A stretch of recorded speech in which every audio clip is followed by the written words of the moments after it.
Hello everyone! So welcome. So this is day 2 here in Ormoc. So today magbe-breakfast lang tayo dyan sa Edna's Eatery. Walking distance lang naman siya, 20-minute walk.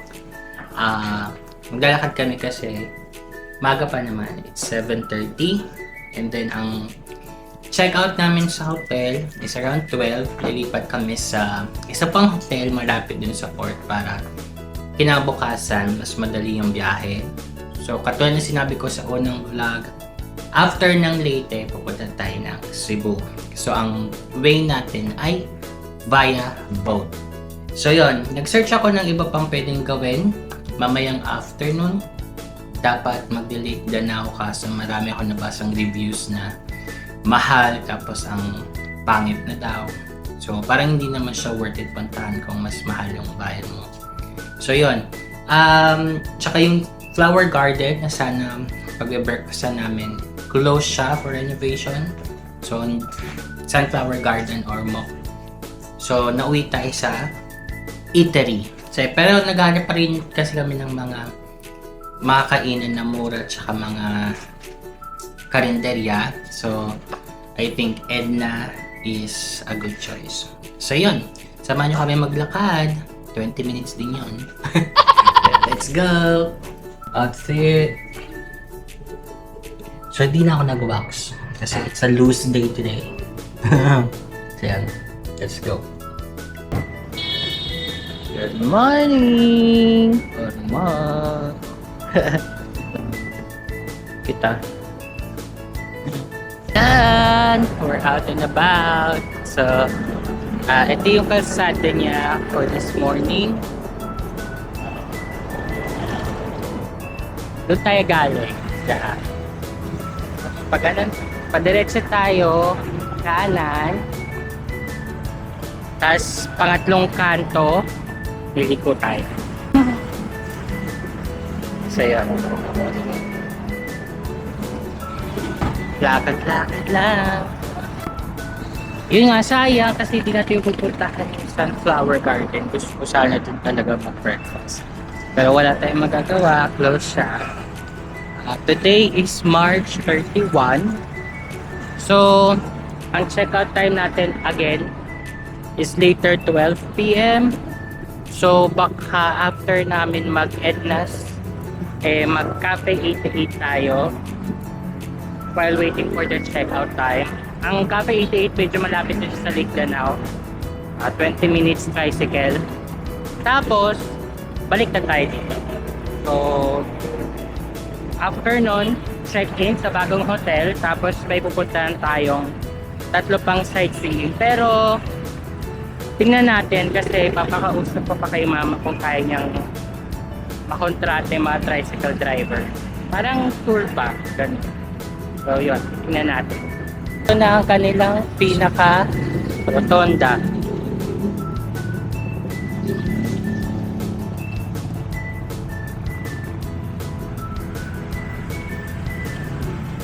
Meron na pala dito. Pero punta muna tayo sa sa EDSA kasi Edna. Siya. Kaya matrike niyan. 10 pesos lang yung mga pamasahe dyan. Pinakamalayo, malamang mga 20 plus. Pero, compared sa Manila, medyo mababa pa rin yun. Pero mataas na sa kanila yun kasi nagtaas na rin sila ng pamasahe. So, titingnan natin. Ayan, doon tayo galing sa may Rotunda. Diretso lang to. Kanan kasi diretso, tapos kaliwa. So, 22 minutes walk lang naman siya. Tapos yan, padiretso na tayo. Kung nakikita nyo. Para naman siyang main highway talaga ng mga province. Alam mo yun? So, ang mode of transport pala dito ay free tricycle. Hira lang ako makahanap or makakita ng jeep.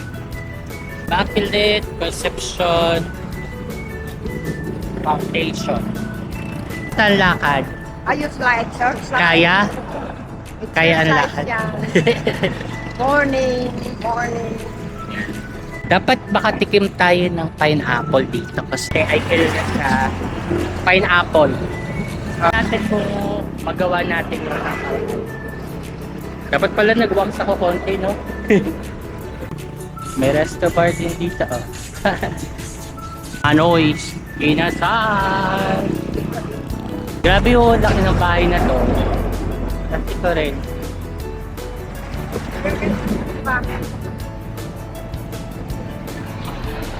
Color blue. Tapos ito color peach. 7-minute walk na lang. Pati na lang. Seventh-day Adventist or Mock City Central Church. Shell na. So, malapit na tayo. Nakita niyo na yung shell. Medyo malapit-lapit na kayo. SSS. Ay, may SSS dito. Ang liit oh.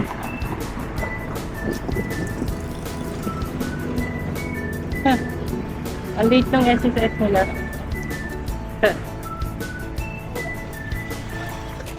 Yan, GSIS.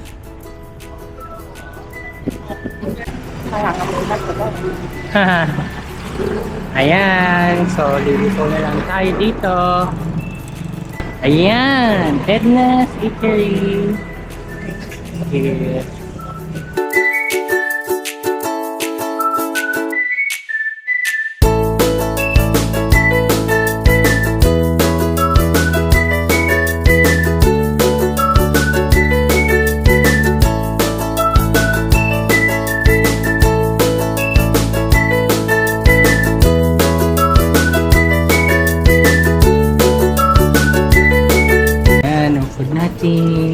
Ano to?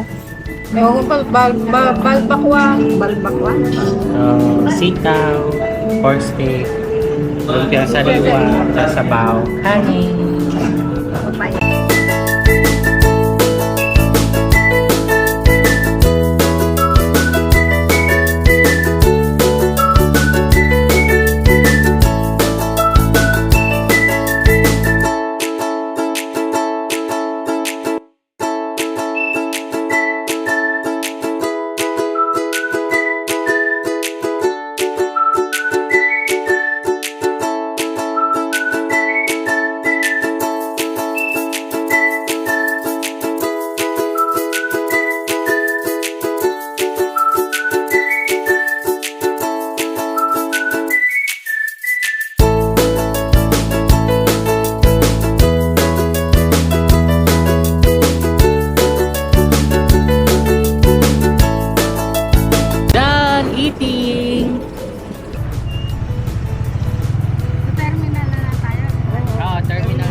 Okay. Eh, Doon? magbabayad muna tayo ng entrance. Nag-ano pala ng pagkain. We're here! Para para. Ayan. May entrance fee na 20 pesos each per person.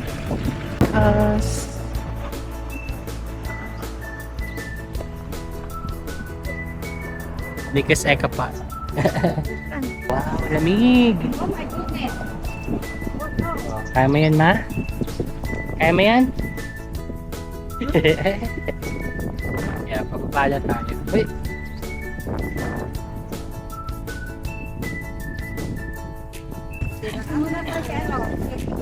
Yan kay Minion. Ayan na. Ooh. Nice.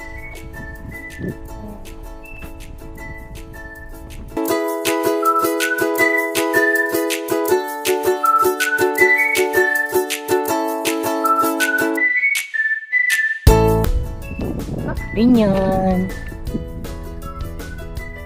Oh. Wow. Wow.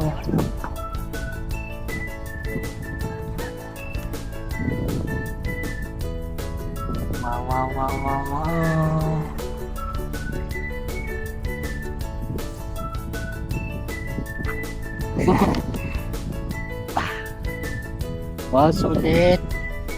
Sulit ang biyahe. 20 minutes papunta dito kaso wala nga lang mga masyadong tricycle. Lalo pat, 'di ba, nag-oil strike. I mean, yung issue sa oil.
Amazing.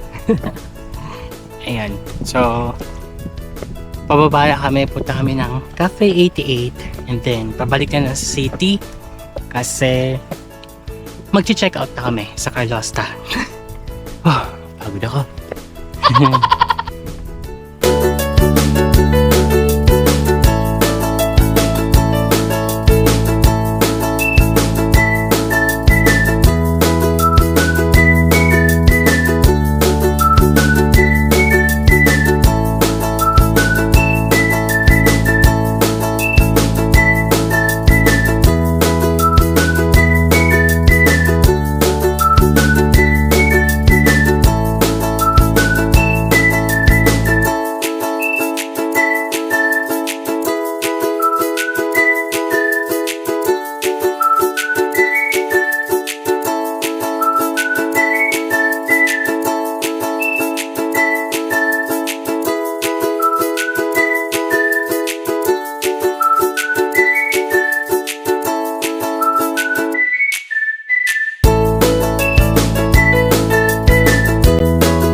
Cafe 88 na!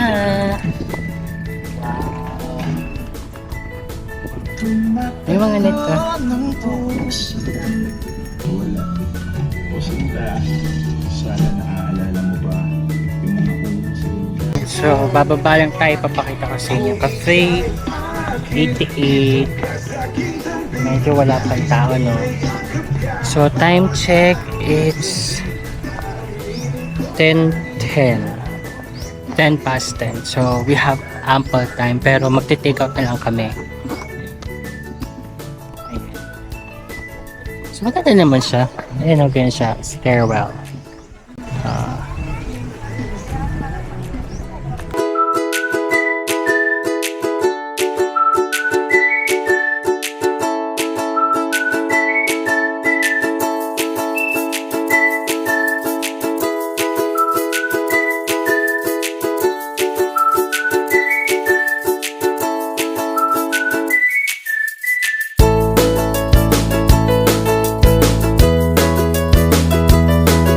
Order lang tayo ng salted caramel for take out. Let's go! Let's go! Hello, Doggy! Bye-bye!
We're back! Like...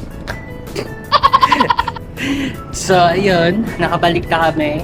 Ang ating itinerary lang naman is kumain ng breakfast sa NS Eatery.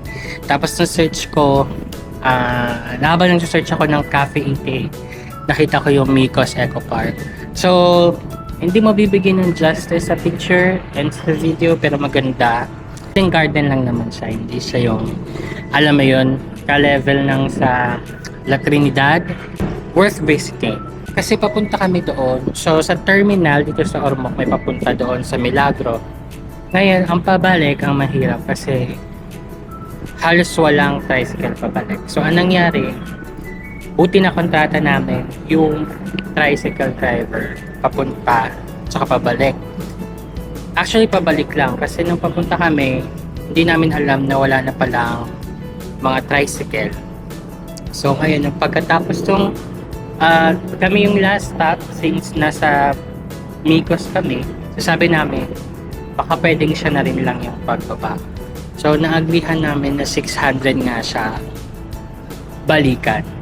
Which is okay naman. I think ang pamasahe ay 50, 60 kada tao papunta sa Migos. So tatlo kami, so 180 na yon. Tapos balikan magiging 360. Pero aside from that, syempre maghihintay pa siya. Tapos yung convenience namin na meron kaming masasakyan. Medyo naawa at nag-guilty lang ako ng slide sa mga taong nag-aabang dun sa tabi ng daan. Kasi I cannot imagine them waiting for hours, you know, or for at least 30 minutes ang pinakamabilis kasi napakawala talagang tricycle na dumadaan. So anyway, we're back home safe. Siguro ang travel time is more or less an hour balikan, pero syempre 30 minutes siguro, 30 to 40 minutes stay ka sa mga destinations doon banda sa Milagro.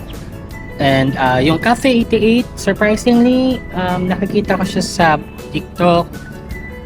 It was booming, pero siguro dahil maaga pa, I'm not sure, or walang mga lights, walang tao pa.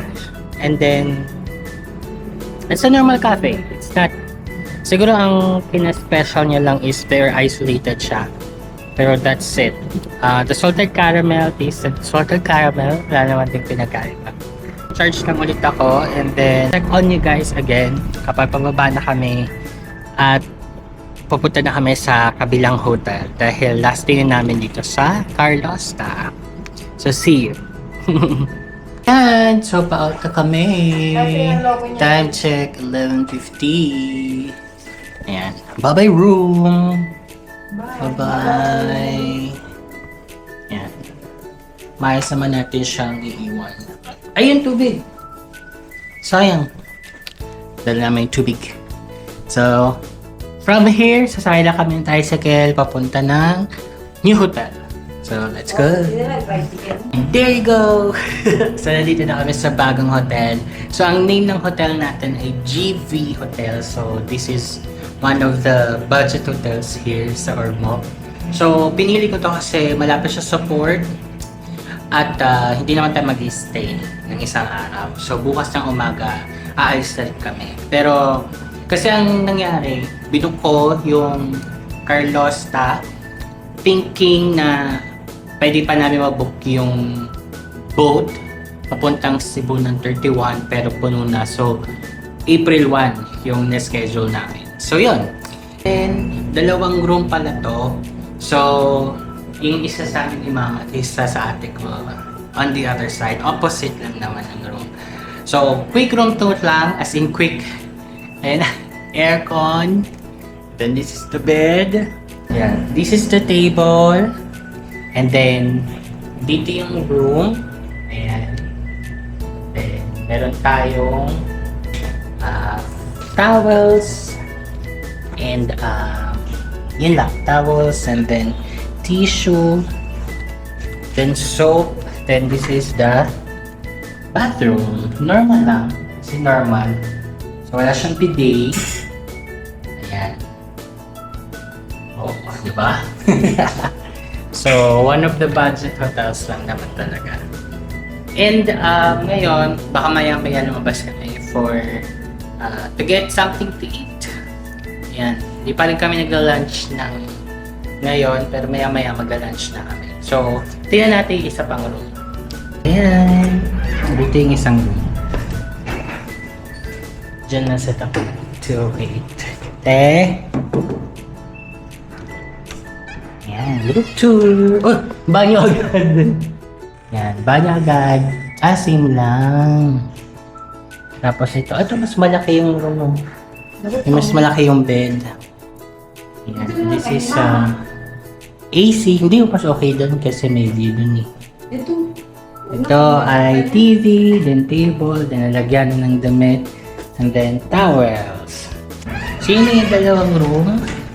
Kasi maya-maya lalabas kami. So magsisettle lang ulit kami. And then baka mag-tour tayo ulit sa ilang mga destinations pa na pwede natin puntahan. So yun lang naman. So So, see you later. Ayan guys, so settle na kami. At out na for lunch. Punta kami ng SM Ormoc. Ito pala yung view.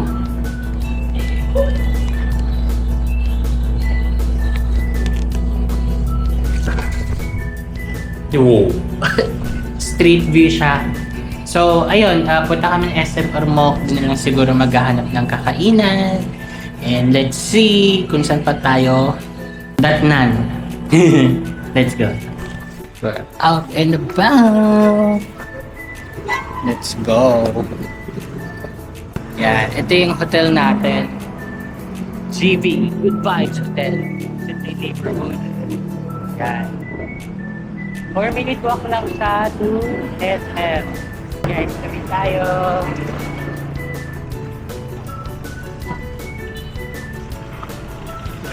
So, ditong side lang yung SM. Ay, may parisan dito, Teo. May pares. Pares lechon. Ngayon o.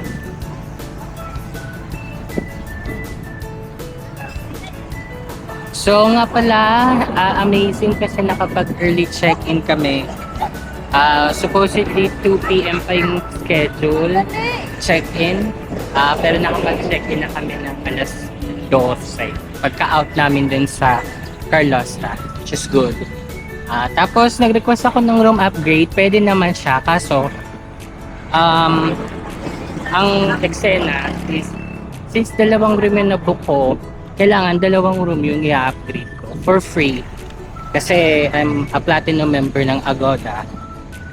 Pag isa lang i-upgrade ko, may bayad. Kasi nonsense naman kung i-upgrade mo siya po. So ngayon, ginamit na lang namin yung dalawang kwarto. Hindi ko na lang in-upgrade kasi nga, less than a day naman lang din kami pupunta doon. Ay mag-i-stay doon. So, nonsense kung i-upgrade ko yung dalawang room. Diba? So, yun. Anyway, papunta na tayo sa SM North. So, after natin kumain, SM North, SM Ormoc, tapos, kapag katapos namin kumain, baka pumunta kami ng Globe para ipa-check yung SIM card ng ate ko. Ipa 5G siya, ganon. Kasi hindi na nag-work yung data sa SIM card niya. So, yun. Hopefully, ma-retain yung number kasi prepaid lang naman yung SIM card. Usually naman, sa postpaid naman siya ginagawa, diba? Yung palit ng SIM card, tapos same number pa rin. So ngayon, tingnan natin kung possible siya sa prepaid. Alam ko meron, pwede. Let's go. So, nandito na tayo. SM Center Ormoc. Ayan siya. Walking distance lang. Wala pang 3 minutes. Let's see. Pasok na tayo.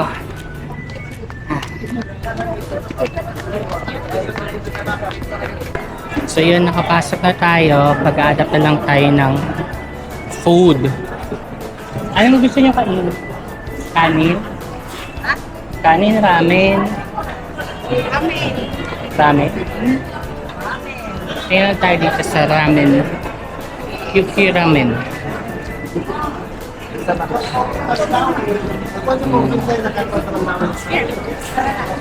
Ito. Ang cute.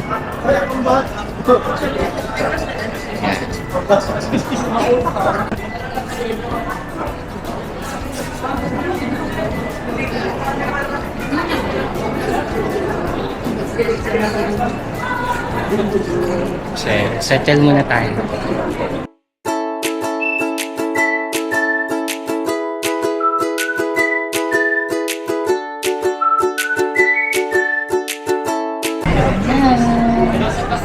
Pakita ko muna. Our lunch.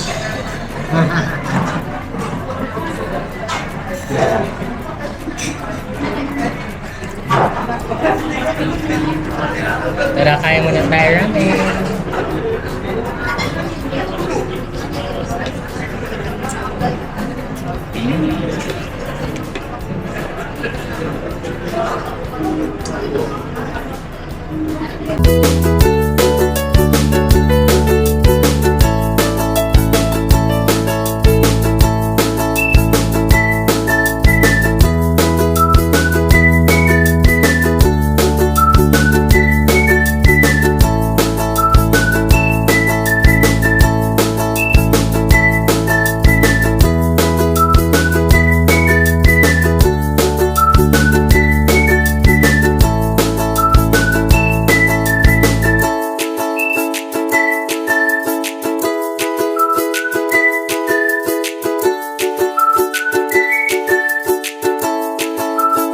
Ganda na kumain. QQ ramen. Let's explore na lang SM Center or MOC. Itong bazaar nila. Sa mga crocs. Jeg. So, bibili ako na ito kapag nakaipon ako. Ayan, pocket free. Mas maliwanag yan sa mas maliwanag. Doon siya. Itang SM Cinema nila. Rave Shack. Para mga ribs siguro siya. Ayan, nakalabas na kami ng SM. So, next, punta tayo ng Globe. Wala dun sa loob ng SM. Nasa, ano siya, may sarili siyang office dito. So, 15-minute walk lang naman siya from SM. So, lalakarin na namin. Pero, time check, it's 2:12 na. Medyo talagang kasikatan ng araw. Time out! Time out! Sobrang init. So, balik muna kami sa hotel. Tapos, maya-maya siguro mga 4-5 doon. Punta tayo sa bago mag-close ang office. Masyadong mainit maglakad. At naka-jacket pa.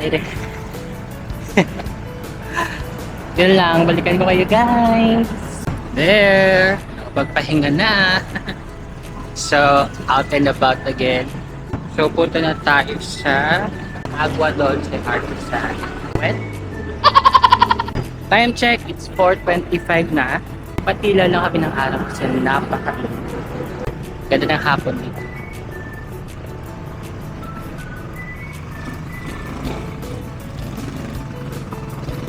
Oh.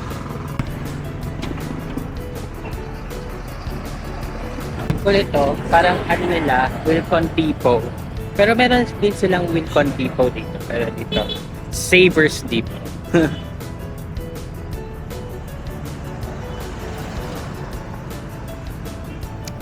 Violet.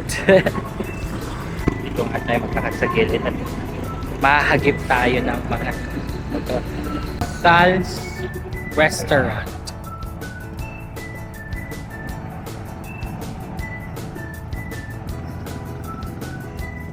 Pero maganda din siya mag-dinner.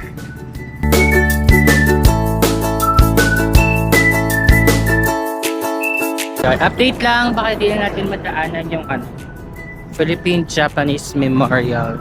Super out of way siya. So, ang madadaanan lang natin ay yung Agua Dulce Artesian Well. 6 minutes na lang. Medyo malapit naman siya kapag hindi masyado mainit. Hindi mo ramdam yung walking. Tignan mo, napakalilim na.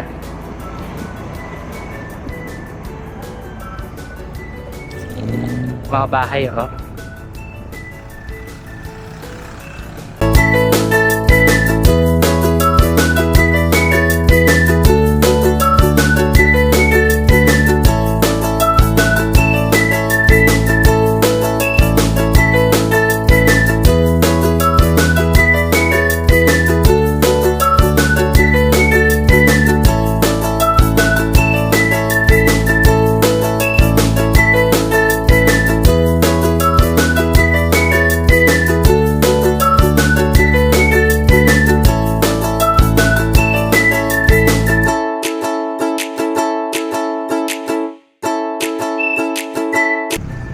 Doon yung paano Philippine-Japanese Memorial.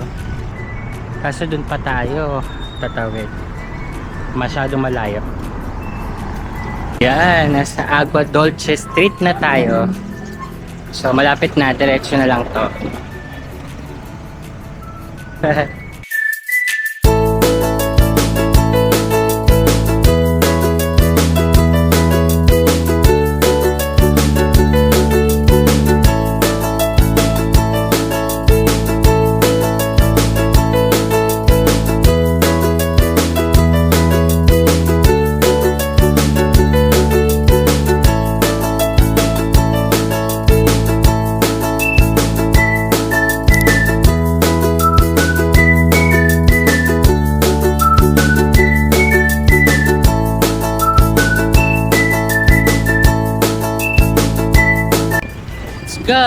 Ayan, nakita na natin ang Agua Dulce.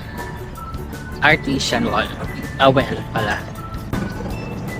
Malapit lang siya dun sa hotel namin, sa JB Hotel. Ang next natin ay dinner. Tapos, let's cap the night early dahil maga din tayo alis bukas. Ito natin nakita kong pinakamataas na bahay. Third floor. Kasi usually ganyan lang. Sa second floor yung bahay na nakikita ko. Ito yung pinakamataas so far. We're back sa GP Hotel. So, konting lakad lang. Doon ay Milagrinas. So, kakain tayo doon.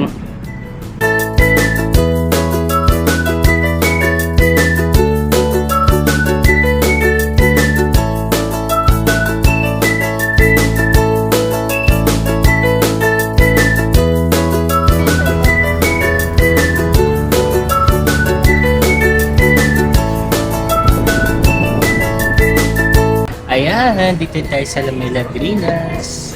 Anong Milagrinas? Milagrinas. Ano? Dinner.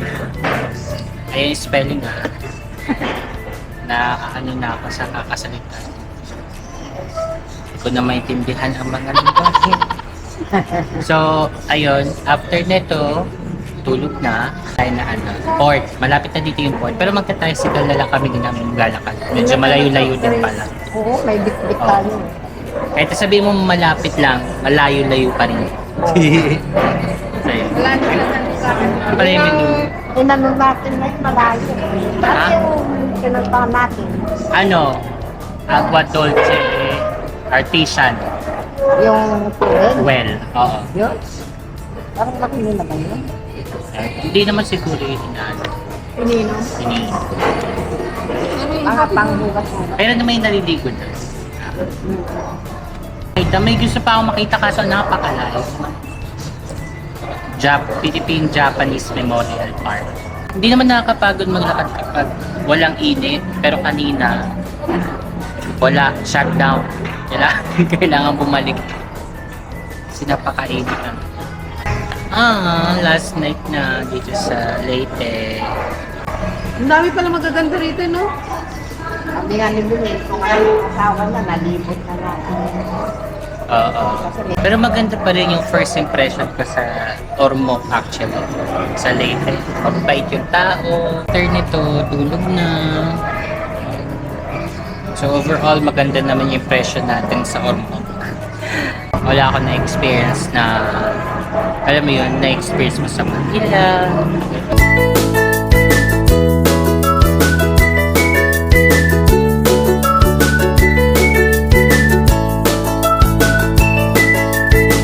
Guys, big order pala to. Big order pala. Ang dami. Kala ko mga kagaya. Ibabalit lang natin pag lahat ng oras. Ilayin na natin doon. Na dinner. Ayun, ang dami.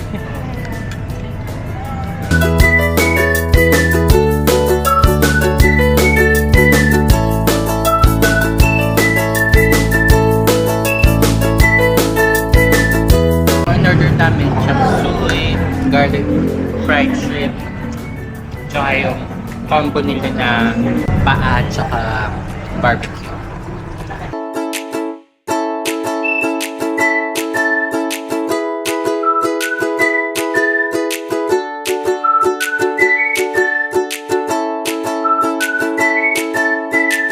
Murdered! Murdered! May take out kami. Hindi namin naubos. So masarap naman siya overall, no? Masarap naman. Ngayon ko lang natikman yung fried shrimp. Okay naman siya. Hi guys! So thank you so much for Sama for day 2 here in Leyte, and unfortunately this is the last night. We're gonna board the boat tomorrow morning. So kakauwi lang namin. And right now, mapapahinga na lang for a long journey ahead kasi ang boat ride is actually 3 to 4 hours. So we have to be mindful during those travel hours. Anyway, very successful day again. So marami tayong na-visit na sightseeings, not too much that I expected, pero you know, worthwhile naman yung mga na-visit natin.